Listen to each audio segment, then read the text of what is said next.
The four alien students gathered around the holographic display in their dormitory at the Galactic Academy of Sciences. Stars, planets, and celestial bodies floated before them as they made their final selection for their research project. "What about this one?" Ziv pointed a slender blue-tinted finger at a small blue-green planet in an unremarkable solar system. Third planet from a yellow star. Designation: Earth. Naxal, whose crystalline exoskeleton shimmered under the room's soft lighting, enlarged the image. Earth, that developing world. Why would we study such a primitive species? Exactly because they're primitive but showing rapid development, Ziv replied. Their classification was updated just 50 cycles ago. They'd gone from basic flight to rudimentary space travel in less than one of their centuries. That's unusual. Kellery, the team's biology expert, whose plant-like appendages constantly swayed even in still air, leaned forward. Their biology might be interesting. They evolved on a planet with high gravity and significant temperature variations. More, the smallest of the group with large black eyes that reflected light like polished obsidian, bounced excitedly. And their culture. They create art about meeting us even though they haven't confirmed other intelligent life exists. Their discussion was interrupted by a soft chime. Professor Ilara entered the room, her translucent skin pulsing with colors that indicated mild concern. "I see you've selected your dissertation subject," she said, studying the hologram. "Earth is an interesting choice, but remember the minimal contact protocols. They're classified as a developing world for good reasons." "We understand, Professor," Ziv assured her.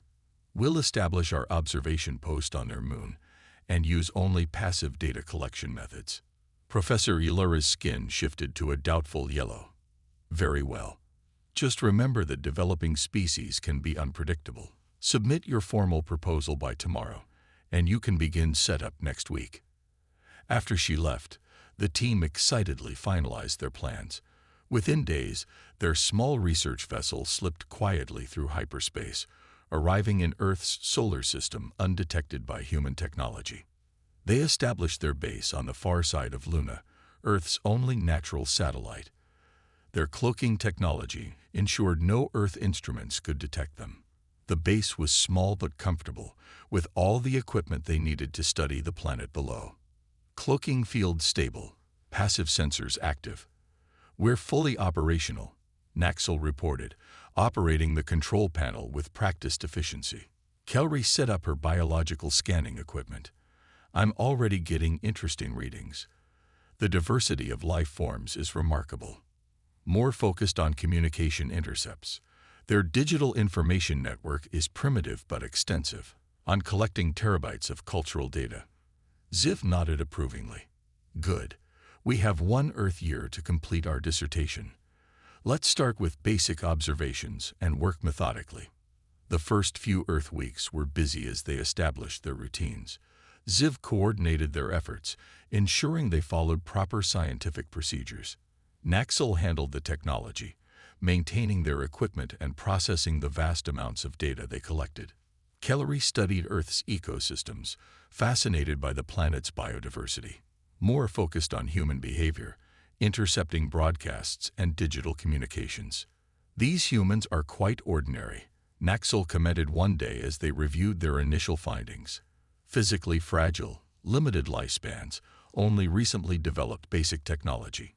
Nothing remarkable. Their political systems seem inefficient," Ziv noted. "Multiple competing governance models across different territories. But their adaptability is interesting," Kellery added. "They live in environments ranging from near freezing to desert heat." Moore was strangely quiet, watching video feeds of humans going about their daily lives. "There's something about them that doesn't quite fit our models. The way they push their limits." The others paid little attention to Moore's observation. Their initial assessment classified humans as unremarkable bipedal mammals developing technology at an expected pace. Nothing in their early data suggested humans were anything special in the grand cosmic order. How wrong they would discover themselves to be. 3 Earth weeks into their research, Naxal made an unexpected discovery. The technology specialist was analyzing historical data when something caught his attention. "Ziv, look at this evolutionary timeline," Naxal called out. The team leader floated over to the display screen. Humans evolved from primitive mammals to their current form in just a few million years. That's incredibly fast compared to other sentient species. Ziv's outer membrane rippled with surprise. "Are you certain? Most intelligent species take at least 10 million years to develop sentience after the basic form appears." "The data is clear," Naxal confirmed. "And look at their technological progression. From basic tools to space exploration in less than 10,000 years. The standard galactic model suggests this should take 50,000 years minimum." Across the room, Kelly was having her own revelation. The biology expert's sensory tendrils twitched as she reviewed her findings. "Their physical attributes don't match their capabilities," she announced. "Based on muscle density and skeletal structure, humans should not be able to perform these feats of endurance." She displayed video footage of human athletes. This human female, Lisa Ward, completed a 42-kilometer run with a fractured ankle bone. Their pain threshold exceeds most known species. Moore, who had been unusually quiet, suddenly perked up. "And look at this behavioral pattern I've documented." The anthropologist showed them news footage. This human male, Jack Carter, entered a burning building 3 times to save strangers. He had no genetic relationship to them. The smoke should have killed him, but he kept going back in. Ziv studied the footage with growing unease. "Perhaps these are exceptional cases." "They're not," Moore insisted. "I found thousands of similar examples. Humans regularly expose themselves to danger for recreation. They consume plants that cause pain because they enjoy the sensation. They deliberately scare themselves for entertainment." Naxal pulled up more data. "And their sleep patterns are bizarre. They only require 1 sleep cycle per planetary rotation. Most species their size need at least 2 or 3. For the next several days, the alien students dug deeper. Each new discovery left them more confused.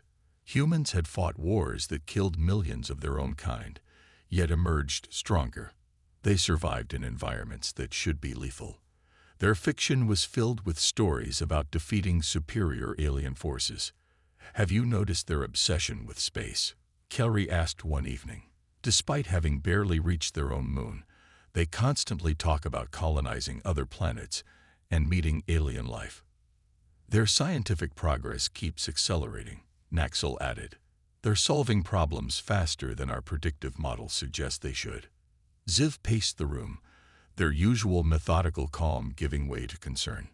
"We need more detailed information. These patterns don't align with any known species development model."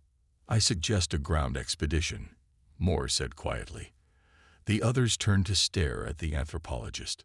"That would violate minimal contact protocols," Ziv objected. "We can use disguise technology," Moore countered. "Humans are remarkably unobservant. We could gather valuable data without direct interaction." Naxal considered this. "Our academic standing would benefit from first-hand observations. No student team has ever conducted ground research on Earth." After much debate, they decided to risk it. Using advanced molecular restructuring, they created human disguises. They chose a small town called Riverdale for their expedition, selecting tourist identities to explain any unusual behavior. "Remember," Ziv cautioned as they prepared their transport pod, "observation only. No interaction with the natives." "Of course," Moore agreed, perhaps too quickly. As their pod descended toward Earth under cover of night, none of them realized how profoundly this expedition would change their understanding of humanity and shake their perception of their own place in the galactic order.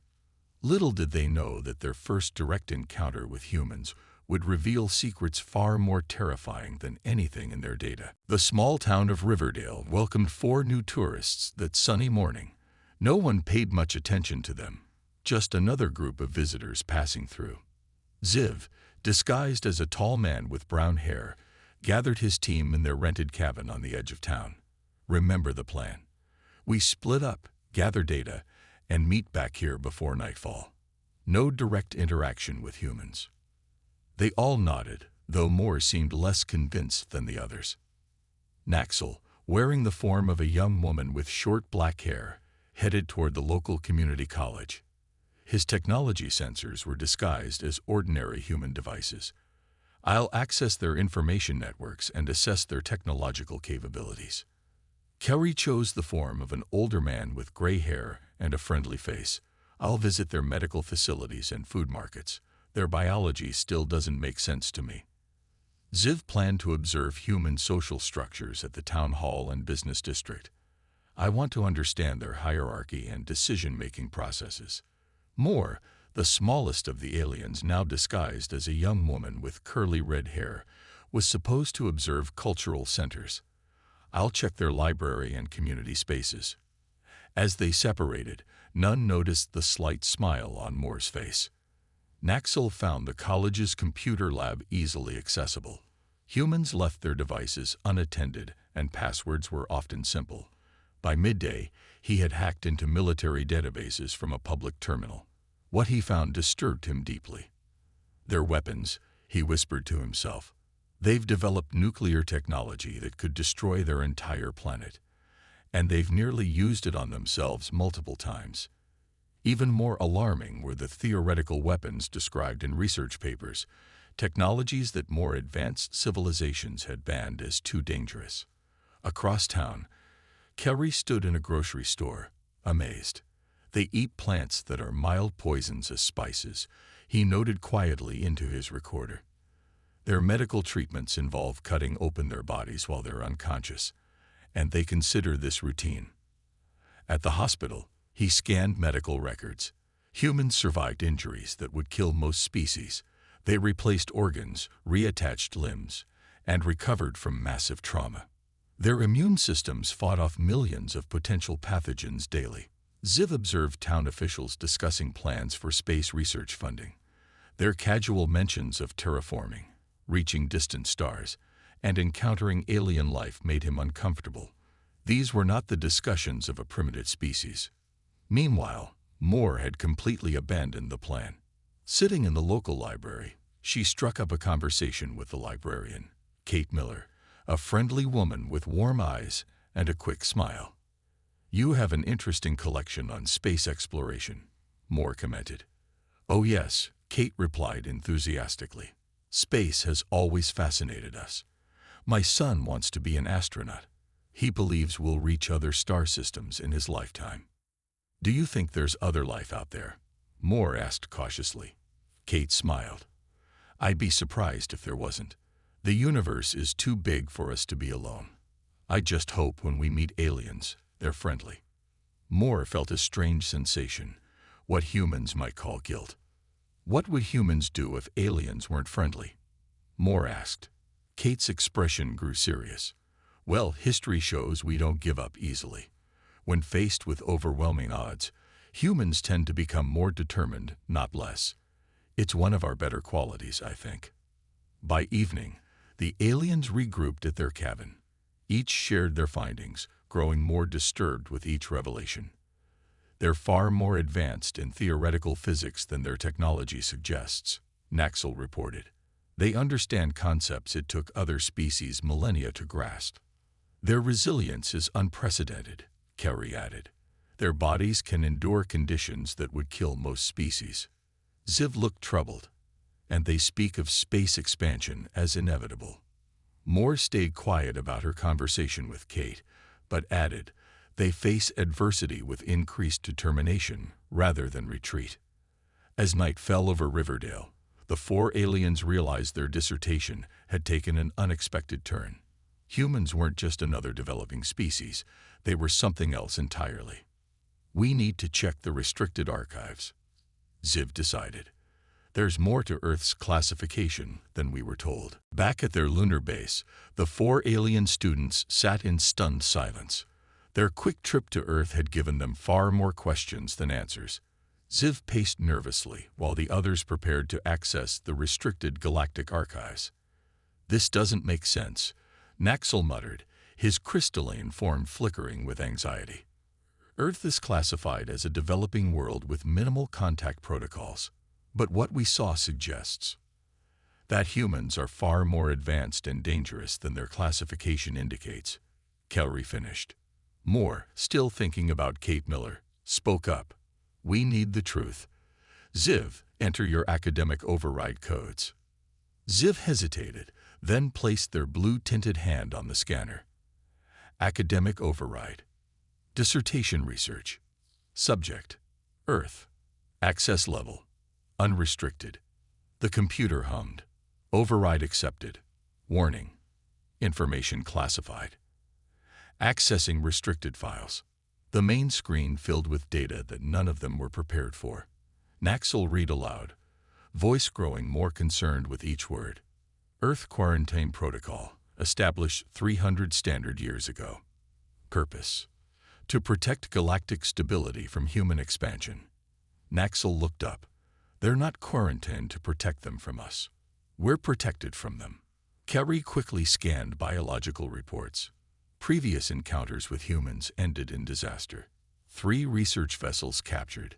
Technology reverse-engineered at unprecedented rates. Most species take centuries to understand alien technology, Ziv said.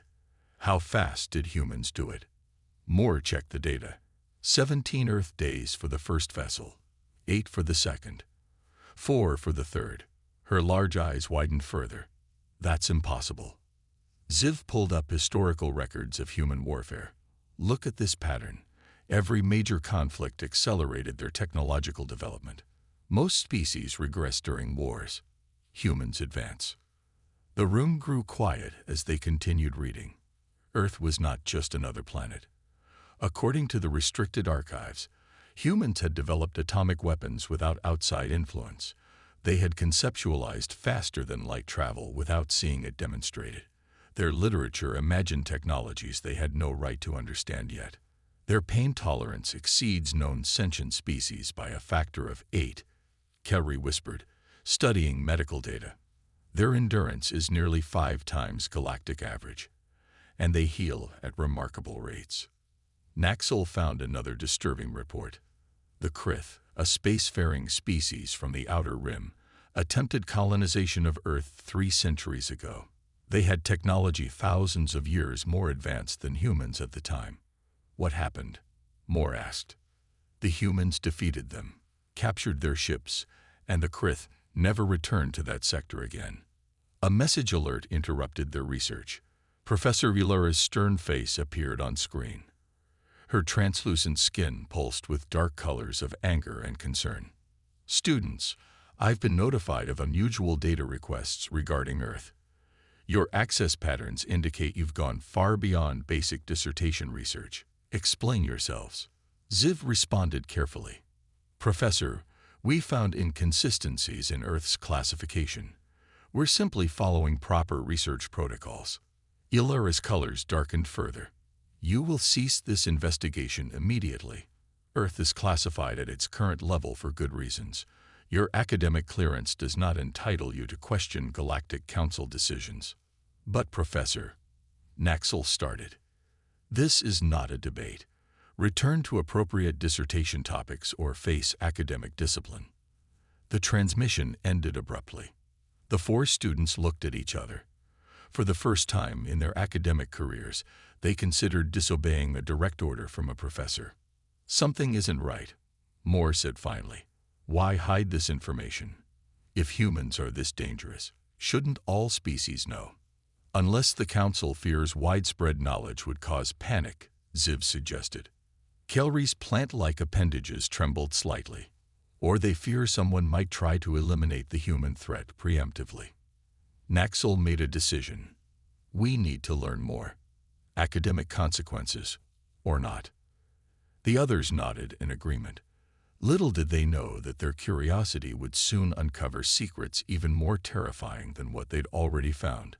Secrets that would force them to question everything they thought they knew about the galaxy and their place in it. For the next Earth week, the alien students worked nonstop, ignoring sleep cycles and nutrition breaks. Their academic curiosity had transformed into a mix of fascination and fear. They couldn't stop their research even if they wanted to. "I think I found something important," Carrie announced one morning.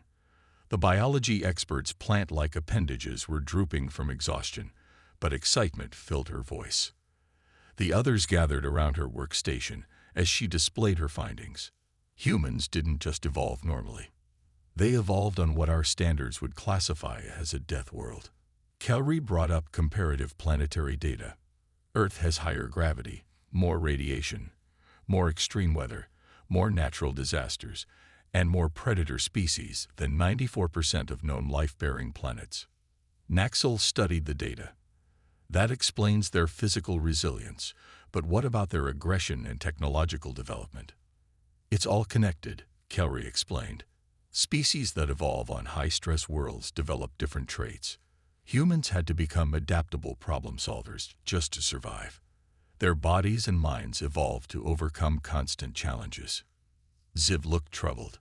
"So their entire evolutionary history prepared them to face and overcome threats." "Exactly," Kelry said. "Most spacefaring species evolved on stable, calm worlds. Humans are forged in environmental chaos by comparison." Meanwhile, Moore had been analyzing human military simulations. According to these projections, even with their current technology, humans could potentially defeat several advanced civilizations. "How?" Ziv asked, alarmed. "They call it asymmetric warfare. They don't fight fair. They use surprise, deception, and psychological tactics. And they never, ever give up." Moore displayed battle simulations where human forces, despite being technologically outmatched, achieved victory through unpredictable strategies. Naxal had made his own disturbing discovery. "I've been monitoring their space programs. They're developing faster-than-light concepts that actually might work." He showed them files about Project Ascension, a classified human initiative led by Dr. Eric Summers and Commander Olivia Bennett.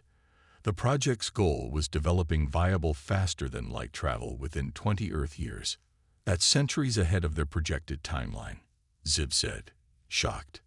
"If they achieve this, they'll have galactic-level space travel while still carrying their aggressive survival instincts," Kelry finished.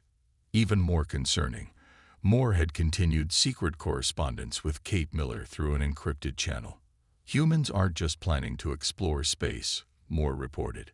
"They're talking about colonizing other star systems, terraforming planets, and securing humanity's future among the stars," as Kate put it. The four students sat in silence, trying to process all they had learned. Humans, a species that evolved fighting to survive on a death world, were on the verge of gaining technology that would let them spread throughout the galaxy. "No wonder the Galactic Council keeps Earth quarantined," Naxal said quietly. "But is it right to hold them back?" Moore asked. "They have potential for creation as well as destruction." Before anyone could answer, their sensors detected an incoming transmission from the Galactic Academy. Professor Elura's face appeared on the main screen, but this time her expression was deadly serious. "Students, I'm en route to your location. My ship will arrive in 6 hours. Maintain your position and prepare for extraction." After the transmission ended, Ziv checked the incoming ship's registry. "That's not an academic vessel. It's registered to the Galactic Security Council." "She's not coming as our professor," Naxal realized. "She's coming as an enforcement agent." Kerry looked frightened. "They're going to confiscate our research and shut us down." "We need to decide what to do with what we've learned," Ziv said. "Do we submit to the Council's judgment, or do we believe humans deserve a chance?" The question hung in the air as the four students faced the biggest decision of their lives, one that might shape the future relationship between humanity and the wider galaxy. Unknown to them, their cloaking technology had developed a minor flaw, and Earth's deep space monitoring stations had detected unusual energy readings from the moon's dark side. Time was running out. With Professor Elura's ship approaching, the four alien students faced a moral crisis unlike anything they had encountered in their academic lives. "We need to decide now," Ziv said, trying to maintain calm. "Once Elura arrives, we lose all choice in this matter." Naxal paced nervously, his crystalline form reflecting the base's lights in agitated patterns. The Galactic Council's position is clear. Humans are considered too dangerous for unrestricted contact. If we report everything we found, the Council might enforce even stricter quarantine measures. Or worse, Kelly added quietly. There are protocols for dealing with existential threats to galactic peace. No one wanted to consider what that might mean for Earth. Moore, who had grown strangely attached to humans during their research, spoke up firmly. We can't let them take this decision without all the facts. Yes, humans evolved on a death world. Yes, they're naturally aggressive problem solvers. But they also show remarkable compassion and creativity. Compassion? Naxal questioned. They fought wars that killed millions of their own kind. And afterward, they created aid organizations, peacekeeping forces, and artwork celebrating unity. Moore countered. Remember Kate? She spoke about hoping aliens would be friendly. She assumed cooperation, not conflict. Ziv considered this. Our research isn't complete. We focused on human potential for destruction, but perhaps we've overlooked their capacity for creation. Their debate was interrupted by an urgent alert from their security system. Kerry checked the monitors and gasped. We have a problem. A human vessel is approaching the moon. They've detected our energy signature despite the cloaking field. The screen showed a small Earth spacecraft entering lunar orbit. It was primitive by galactic standards, but surprisingly advanced for human technology. Naxal quickly accessed the ship's communications. It's an unscheduled mission. The humans detected unusual readings and sent a small crew to investigate. Who's on board? Ziv asked. 2 humans, pilot Ryan Ellis and navigator Samantha Powell. They're from something called the International Space Agency. Can we boost the cloaking field? Kellery suggested desperately. Too late, Naxal replied. They've already locked onto our signature, and Ilara is still 4 hours away. The situation had just become much more complicated. If humans discovered their base before Ilara arrived, it would create an unplanned first contact scenario, something strictly forbidden by Galactic Council regulations. We need to leave immediately, Zid decided. We can meet Ilara in orbit and avoid human contact. But as they prepared to evacuate, Moore stood her ground. We're missing something important here. Think about what we've learned. Humans have the potential to be either the galaxy's greatest threat or its most valuable allies. Allies? Naxal questioned. Yes, Moore said with growing conviction. A species that evolved to overcome impossible odds might be exactly what the galaxy needs. The Council records show increasing threats from the Rim territories. What if humans, with their unique evolution and problem-solving abilities, could help address challenges other species can't? Kellery's plant-like appendages sway thoughtfully. The medical applications alone would be revolutionary. Human resilience could teach us new approaches to healing. Ziv was torn. But the risks. We can't make this decision alone. Moore interrupted. But we also can't let the Council make it without all the information. On the monitor, the human ship continued its approach. In 4 hours, Professor Ilara would arrive, likely with orders to remove all evidence of their research and reinforce Earth's quarantine. I've been studying human behavior more than any of you, Moore continued. What if we try something unprecedented? What if we simply talk to them? The suggestion was so outlandish that the others stared at Moore in shock. Voluntary first contact. Ziv finally managed. It would end our academic careers, possibly worse. But it might be the right thing to do, Moore replied simply. As the human ship moved closer, the 4 students faced the biggest decision of their lives, one that might change the course of galactic history. The human spacecraft hovered near the lunar surface, just 2 kilometers from the alien base. Inside the craft, Ryan Ellis and Samantha Powell stared at their instruments in confusion. I'm telling you, Sam, these readings don't make sense, Ryan said, adjusting his controls. There's definitely something there, but it's like it's trying to hide from us. Whatever it is, It's not on any NASA maps, Samantha replied, checking her navigation system. Should we report back to mission control? Before Ryan could answer, something unexpected happened. Their communication system activated on its own, and a clear voice spoke in perfect English. Human vessel, this is Research Base Lumina. We mean no harm. We request peaceful communication.